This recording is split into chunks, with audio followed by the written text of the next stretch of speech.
এই চোখের জলটা কিন্তু মিথ্যা নয়। হ্যাঁ, এই চোখের জলটা মিথ্যা হতে পারে না। রনের চোখের জলটা অনেক কষ্টে বেরিয়েছে। আজকে রন অনেক কথা বলেছে, তোমরা সবাই বলতে না রন কেন যাচ্ছে না অধিকার ফলাতে, রন কেন যাচ্ছে না, এখনো তো রেজিস্ট্রি হয়ে আছে, ডিভোর্স হয়নি, এখনো কেন যাচ্ছে না? ও চাইলেই তো দৌড়ে যেতে পারে। মেয়েদের একটু জেদ থাকে, ছেলেদেরও জেদ থাকে, কিন্তু ও তো পারতো পিথির কাছে দৌড়ে যেতে। আজকে রন অনেক কথা বলেছে, এই কারণেই পিথির কাছে রন যায়নি। আশা করি বুঝতে পেরেছো, মুখের সামনে দরজা লাগিয়ে দিয়েছে। না হলে এত কষ্ট পাচ্ছে, রন দৌড়ে চলে যেত অধিকার ফলাতে। সেই দরজা লাগানোর থেকেই রনের কষ্ট হয়েছে। আমি বলেছিলাম না, অনেক কিছু আছে এর মধ্যে, যেগুলো কিনা রন যতক্ষণ না বলবে আমরা জানা সত্ত্বেও আমরা বলতে পারবো না। তার আগে বলি, হাই ফ্রেন্ডস, সোমা ওয়ার্ল্ডে তোমাদেরকে অনেক অনেক স্বাগত আর অনেক অনেক ভালোবাসা। চলে এসেছি আবারও একটা ভিডিও নিয়ে তোমাদের সামনে। এই যে রনের চোখের জলটা, সত্যি বলছি ভীষণ মানে খারাপ লাগলো রনের চোখের জলটা। আজকে ভিডিওটা দেখছিলাম, ভীষণ খারাপ লাগলো। পিথিকে তাই বলে যে বাজে কথা বলবো সেটাও নয়। যারা রনকে সাপোর্ট করে পিথিকে বাজে কথা বলছো, আমি বলবো মাসিমা, ও মাসিমা ঠাকুমা, বয়স তো হয়েছে, এইরকমভাবে বাজে কথা বলো না। আজকে দুজনের মধ্যে অশান্তি হয়েছে, দেখো এদের এদের মিল হবেই। আজ না হয় কাল, কাল না হয় পরশু, 1 বছর পর 2 বছর পর মিল হবেই, ঠিক আছে? তাই তোমরা যে রনকে সাপোর্ট করে পিথিকে বাজে কথা বলছো, এগুলো বলো না, এগুলো বলা বন্ধ করো। ভালো লাগছে না। হ্যাঁ, তোমাদের নিয়ে আজকে কথা বলতে আসিনি।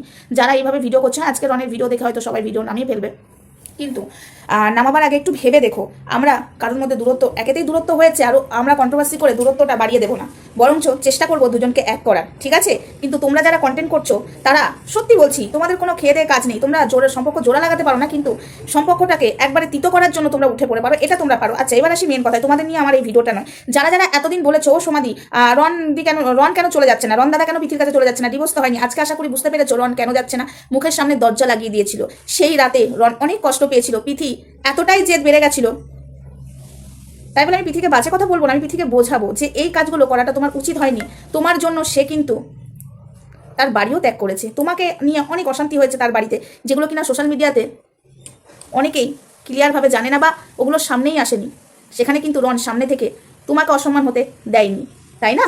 তাহলে আজকের কথা আমি তোমাকে বলছি, আজকের ডেটে যে ছেলেটা কাঁদছে, এটা ভীষণ খারাপ লাগছে। তোমাকে ভুলতে পারছে না, কারণ কেননা তোমাকে কি করে ভুলবে সে, বলো? তোমায় তো ভালোবেসেছিল। তোমাকে যে সোশ্যাল মিডিয়াতে একটা নোংরা জায়গায় নামিয়ে ফেলেছিল, কে? তোমার প্রথম এক্স বয়ফ্রেন্ড।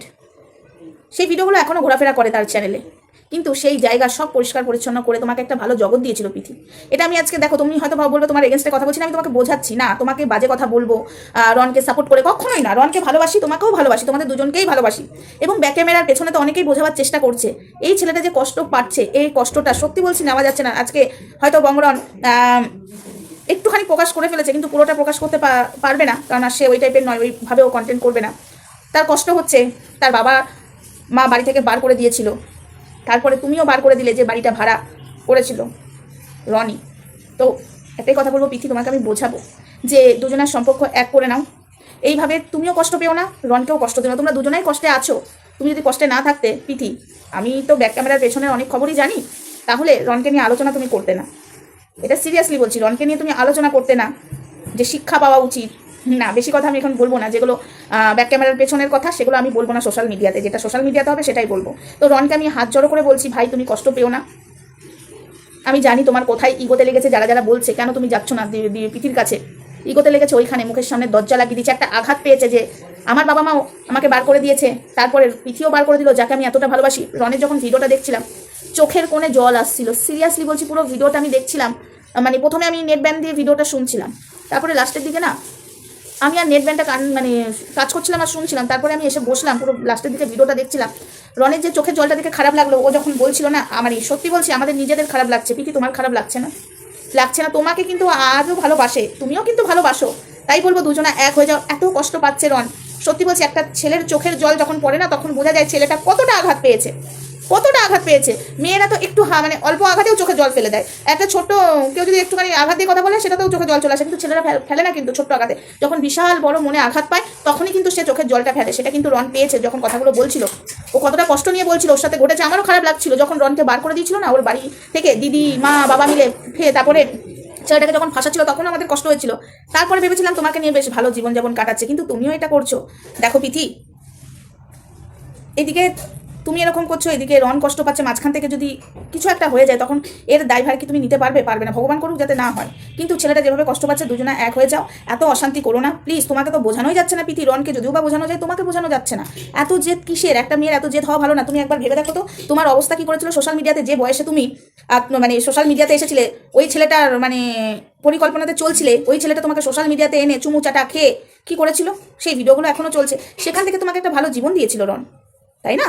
আজকে এই যে তোমার পরিচিতি, আজকে সব গম রনের জন্য, এটা আমি জোর গলায় বলবো। আজকে হ্যাঁ, তোমার কি ক্রেডিট নেই? অবশ্যই তোমার ক্রেডিট আছে, কেন থাকবে না? তোমাদের দুজনের ক্রেডিটেই কিন্তু আজকে এত পরিচিতি। এটা বললে মানে এটা মিথ্যা বলা যাবে না। আজকে দুজনের জন্যই এতটা পরিচিতি। ফয়দা লুটছে কে জানো? এই যে তোমার এক্স বয়ফ্রেন্ড ফয়দা লুটছে, যা না তাই কথা বলে ভিডিও করছে, ফয়দা লুটে যাচ্ছে, হাসছে, আর সেই জায়গাটা পিথি তুমি করে দিচ্ছ। রন যদিও বা চাইছে এই বিষয়টাকে মিটিয়ে নিতে, কিন্তু তুমি চাইছো না মিটিয়ে নিতে। কেন মিটাতে চাইছো না কেন? একটা ছেলে চোখের জল ফেলছে এইভাবে, তোমার মনে হচ্ছে না যে সব মিটিয়ে নি? তুমি যদি না মেটাও এরপর আর কিছু বলার নেই, বোঝাবো। আর অবশ্যই রনের পাশে থাকবো, কেন থাকবো না রনের পাশে। আর রনের পাশে থাকবো বলে এই নয় পিথিকে বাজে বাজে কথা বলবো, এটা আমার সাবজেক্টে পড়ে না। পিথিকে বাজে বাজে কথা বলে দূরত্ব আরও বজায় করবো না, চেষ্টা করবো লাস্ট অব্দি চেষ্টা করে যাবো রণপিথিকে এক করার। আর আমি এটুকু জানি, আমার মনের বিশ্বাস যে রণপিথি এক হবে, না হলে ডিভোর্সটা সেদিনই দিয়ে দিতে, তাই না পিথি? আমি বাকিটা নাই এখানে বললামই না, কারণ এটা তো ব্যাক ক্যামেরার পেছনের কথা ছিল। যদি এখানে সব বলে দিই, আমার আগে থেকে বলা উচিত না। তোমরা যদি বলো তারপরেই আমি বলবো, নাহলে সেদিনই ডিভোর্স দিয়ে দিতে পারতে। আজকে ছেলেটাকে এইভাবে কষ্ট দিচ্ছ, কি দরকার? ছেলেটাকে যদি পছন্দ নাই হয় তোমার, তাহলে ডিভোর্স দিয়ে দাও। এতবার তো বোঝানো হচ্ছে, তোমার বন্ধুবান্ধব মিলে বোঝাচ্ছে, রন কিন্তু বুঝবে, রন বুঝেওছে। রন কিন্তু এক দৌড়ে চলে যাবে, তুমি যদি একবার ডাকো ও দৌড়ে চলে যাবে। ও পারছে না কষ্ট সহ্য করতে, ঠিক আছে? কিন্তু তুমি সেটাকে আঘাত দিয়েই যাচ্ছ। একটা ছেলে যখন মুখ ঘুরিয়ে নেবে না, তখন কিন্তু তাকে চাইলেও আর তুমি তোমার দিকে আনতে পারবে না। তাই একটাই কথা বলছি, অশান্তি না করে নিজেরা মিটিয়ে নাও।